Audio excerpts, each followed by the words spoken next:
For this video, I'm going to give you my 10 tips and tricks for navigating the Halloween Horror Nights event at the Universal Studios theme parks.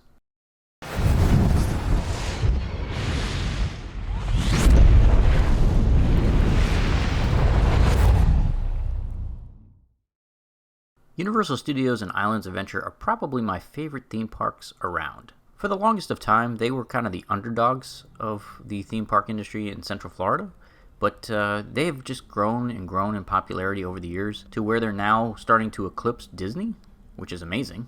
The popularity of Islands of Adventure and Universal Studios Florida has surged so much in recent years that those two parks now get more visitors than all but one Disney theme park. Only Magic Kingdom gets more visitors. Universal now just absolutely demolishes Epcot and Hollywood Studios and Animal Kingdom now. And I also suspect that when Epic Universe opens in 2 years, Universal will probably overtake Walt Disney World as the #1 theme park in the entire world. For the people who aren't aware of it, Universal's Halloween Horror Nights is arguably the best Halloween event in the nation. Almost all the theme park operators, whether it's Six Flags or Busch Gardens or SeaWorld or Wild Adventures, they all have a Halloween event, but Universal just takes it to another level. It's more immersive. They theme the parks better. The special effects are amazing with the fog machines and the fire throughout the park. Everybody does the Halloween with the haunted houses and everything else, but they just have more performers and more visuals than any of the other theme parks when it comes to it. But it's because Universal is so popular. They just have deeper pockets for budgeting these type of events. Since I've now attended about a dozen of these Halloween Horror Nights, I figured it was about time to tell you the tips and tricks that I've learned over the years by going to these things. Number 10. Stay at a Universal hotel on property. There are quite a few advantages of staying at a Universal hotel. For example, you don't have to worry about parking because you're already parked at the hotel. There are a lot of people that get frustrated with the huge parking garage that is used for the Florida theme parks, and the parking lot mess in California is really not any better. But a lot of people aren't aware that in the Florida park, where the Blue Man Group Theater used to be located, there's a priority entrance that's exclusive to Universal hotel guests. The lines for this entrance are always ridiculously short. There's really no faster way to get inside the park than staying at a Universal resort. Number 9. Buy a Scream Early ticket. So most nights, Halloween Horror Nights starts around 6:30 at night. With the Scream Early ticket, they'll let you inside the parks as early as 3 o'clock. Now, the haunted houses aren't going to be open that early, but if you are planning to go on all the rides like Revenge of the Mummy or Men in Black or, the standard Universal or Islands Adventure Park rides, this is the way to go because you can get those rides out of the way early. Even though the official posted time is usually 6:30, the haunted houses are usually open earlier than that, sometimes as early as 5:30, 5 o'clock. And during these early parts of the night, the wait times for the haunted houses are ridiculously low. They're usually like a walk-on, less than 10-minute waits. So you can usually knock out 2 or 3 of these haunted houses often before the park officially opens for Halloween Horror Nights. Number 8. Purchase an express pass. I get it. This tip might trigger some people. Not everybody's a fan of these upcharges to the already expensive ticket prices. But if you're trying to maximize how many attractions you see in a night, the Express Pass is pretty much the only way you're going to guarantee yourself to be able to see all the haunted houses in a single night. Halloween Horror Nights has just gotten really popular, so it's not uncommon for you to wait 90 minutes, even 2 hours for a single haunted house. Buying the Express Pass, gets you to the front of the line quick. I know some people feel like it's cheating or line cutting, but it's a feature that's available. So if you're one of those people that feel like time is of the essence, then it's probably worth the investment. Number 7. Eat early or really late. The restaurants during Halloween Horror Nights get crazy busy. Like, wait times are insane, and it gets really busy usually by about 7:30 at night and doesn't let up until about midnight. I've seen some of these restaurants and kiosks have lines that, people are waiting 30 minutes, 45 minutes, up to an hour just standing in the line, and that, you're burning through a lot of time where you could be on attractions. These very same restaurants will have no lines when the event first opens, and after midnight, when the park gets empty, you got that 2 hours from midnight to 2 a.m. where it's just dead in the park, where none of these restaurants have a line, and most of the haunted houses have less than a 10-minute wait. That 2-hour block is really your window of opportunity to pretty much knock out everything you wanted to do. Number 6. Be aware that the rides shut down first. So a lot of people know that the Halloween Horror Nights events usually run through 2 a.m. However, most of the rides at the park shut down around midnight. I remember last year when I went, my friend was like, well, I'm going to go ride E.T. or Men in Black around 1 o'clock in the morning. And then they found out neither ride was open at 1 o'clock in the morning. So if you're planning to get in some specific rides, you got to prioritize that at the beginning of the night, because though the rides are the first thing that closes, the haunted houses are always open to the end of the night, but the rides shut down about 2 hours prior to close. Number 5. Lower cost alternatives. Halloween Horror Nights is the best Halloween event at any of the theme parks. However, some people are going to balk at the ticket prices.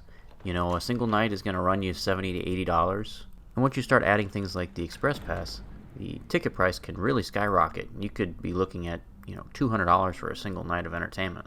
One of the things to keep in mind is there are alternative Halloween events at nearby theme parks. An alternative to the California park would be Knott's Berry Farm.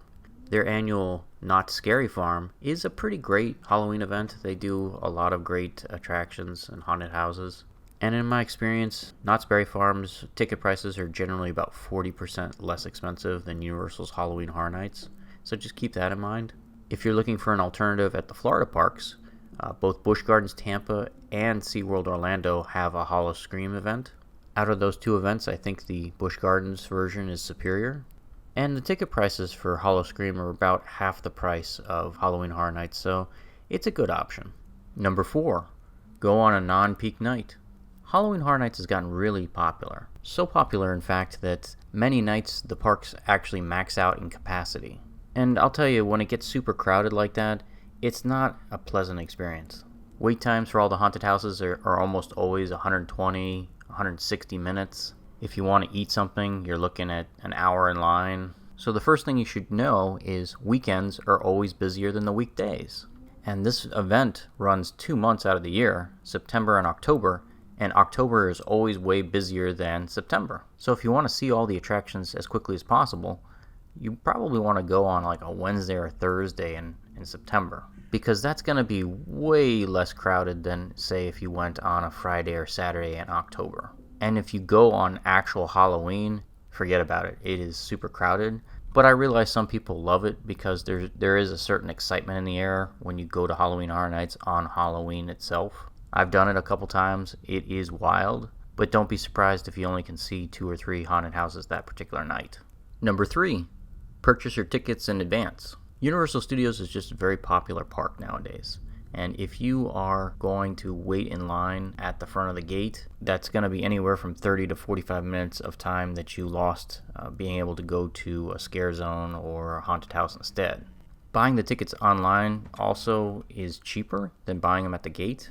Sometimes it'll save you up to $50 for a single night, so that's a pretty big difference. The tickets online are usually about $80, and sometimes at the gate they're going to charge you like $120, $130 on peak nights, like on a weekend in October. Busch Gardens and SeaWorld also discount their tickets online as well, but the discounts aren't as high as at Universal because the tickets are cheaper to begin with. If you're planning to go to Halloween Horror Nights for more than one night, then you should probably pick up a frequent fear pass. The cost per night drops considerably when you do it this way. It's a pretty good option. That way you will definitely see every scare zone and every haunted house for that year, pretty much guaranteed. Number 2, watch out for the red button. When you're exploring the haunted houses at Universal Studios, a lot of times they will have a little red button hidden throughout the attraction. When you see one of these buttons, make sure to press it and you'll get a special surprise. It's hard to predict exactly what type of interactive scare they are planning for. Sometimes they're going to spray you with water. Sometimes they are going to have somebody jump out and kind of bounce towards you. All kinds of different things. But it's kind of something that sets their haunted houses apart from the others.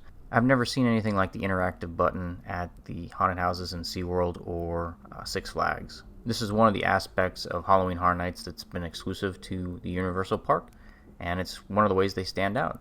Number 1, realize that Halloween Horror Nights can be intense. Universal definitely goes farther than the other parks when it comes to theming. You should be aware of this if you have like epilepsy or something and you have trouble with flashing lights or jump scares or people in costumes taunting you and kind of chasing you.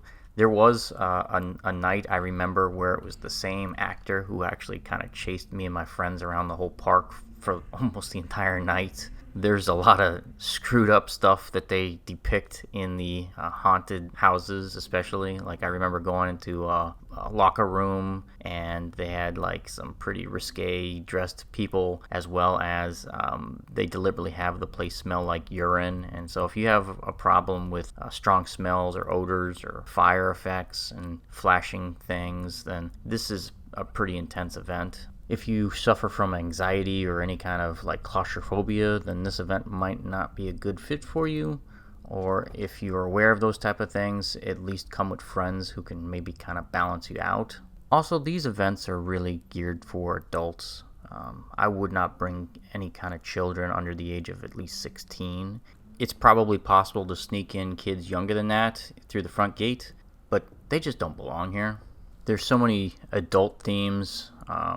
I noticed that SeaWorld pushes the sex a lot farther than Universal. For example, last year SeaWorld had the siren show where a man got a lap dance from a hot siren, and even though she was fully clothed, she really didn't leave a lot to the imagination. There's also a lot of people that are drinking pretty heavy. The alcoholic beverages are really popular, and there's a lot of people getting kind of shit-faced here at the park. So bringing young kids here would be very similar to bringing your kids to a college frat party. It's kind of got the same atmosphere.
Thanks for joining me on this episode of Mike Invades the World. If you enjoyed this video, don't forget to click on that follow button above. See everyone next week on Daily Motion.